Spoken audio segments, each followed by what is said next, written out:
All right, hold on. Just hold on 1 second, man. I gotta take a look at these Black Friday deals, man. You know, everybody loves Thanksgiving, but I know a lot of you, just like me, are excited for Black Friday. We're excited about these deals that are about to come on. I mean, everything 20, 30, 50% off. I mean, no wonder on Black Friday you see people lining up outside of stores ready to just rush in there and fight whoever they have to in order to get whatever items they were looking for. And then after Black Friday, there's Cyber Monday. Don't get me started. I'm about to go on Amazon right now and scope out what I want.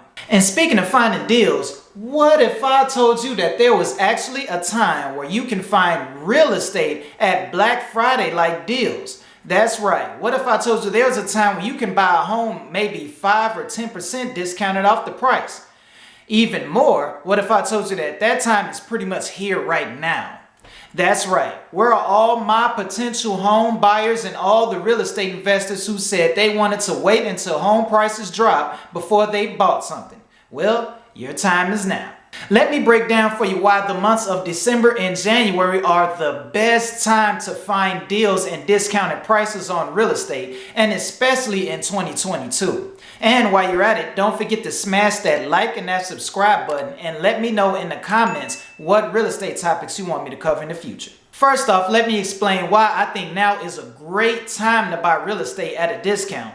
And for the record, I'm not one of those naysayers who thinks that the home market is just going to crash and home prices are just going to drop. The reason I think now is a great time to buy real estate is, believe it or not, actually based on past data. If you look at a chart of home prices across the US, you'll see that the chart often has a few high points and a few low points. So it often trends upward, but at one point it'll go high and then it'll dip and then it'll go even higher and then it'll dip a little bit, so on and so forth. Well, if you look at the times where the graph actually dips, you'll see it's normally around the months of December and January. So historically speaking, if you're looking for the best time to buy a home and get the lowest price on a home, it's normally between the months of December and January. Now, why does that tend to happen? Well, for one, people don't like to shop for homes when it's cold outside. During the winter months, people don't like to get out there and brave the cold and the snow and the ice and look at homes. They really just don't want to deal with that. They'd rather wait till the spring and the summer when it's nice and warm outside.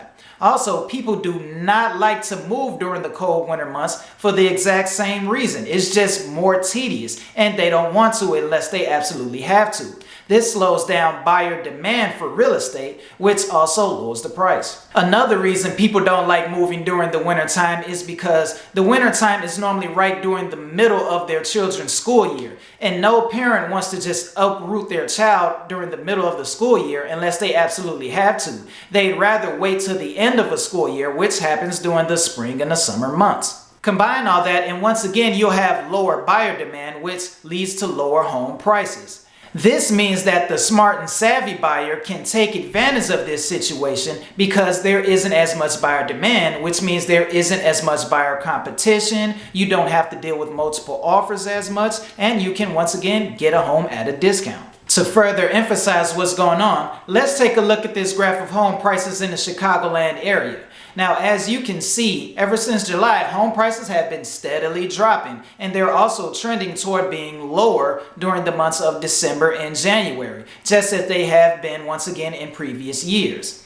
Now, if you're also paying attention, you'll notice that after January, home prices start going up again, which means if you wait too long, you're going to end up missing out on those deals and home prices are going to start rise again once the spring and the summer market come around, which is the busy season. So this is why I stress that if you're a potential home buyer or real estate investor and you're looking to buy a deal or you're looking to buy something at a discount, now's the time to get your money and your financing together so you can take advantage of these winter months and snatch up that good deal. Now, for the people who think the home market is just going to crash and home prices are just going to stay low even longer than December and January, the reason I actually disagree with that is because housing inventory as a whole is still very low. There simply aren't as many homes for sale. That means that as long as there is some buyer demand, even though buyer demand might not be as high as it was last year, there is still plenty of buyer demand and more buyer demand than there are homes for sale. And as long as that keeps happening, home prices are going to just continue to rise. Now, unless something drastic like COVID happens again, the only way home prices are going to stop rising is if the government increase the interest rate so much that nobody can afford a mortgage. Nobody would include you. So that means that you would not be able to take advantage of that situation because mortgage rates will be so expensive that even if home prices dropped, it won't matter. That's why I always stress that you shouldn't really try to time the market, and you shouldn't hope that the real estate market crashes in order for you to be able to buy something unless you're so rich that you have enough cash to buy a home outright, which in that case, feel free to contact me. I'll be happy to help you find some property. But for everyone else or anyone who needs to borrow a mortgage in order to pay for some real estate, you should not hope for the market to crash because that wouldn't turn out well for you. So as a potential home buyer, if that doesn't get you excited to buy some real estate right now, I don't know what will. Now, if you're looking for an easy way to estimate, keyword estimate, how much you can afford as far as housing goes, check out this video right here.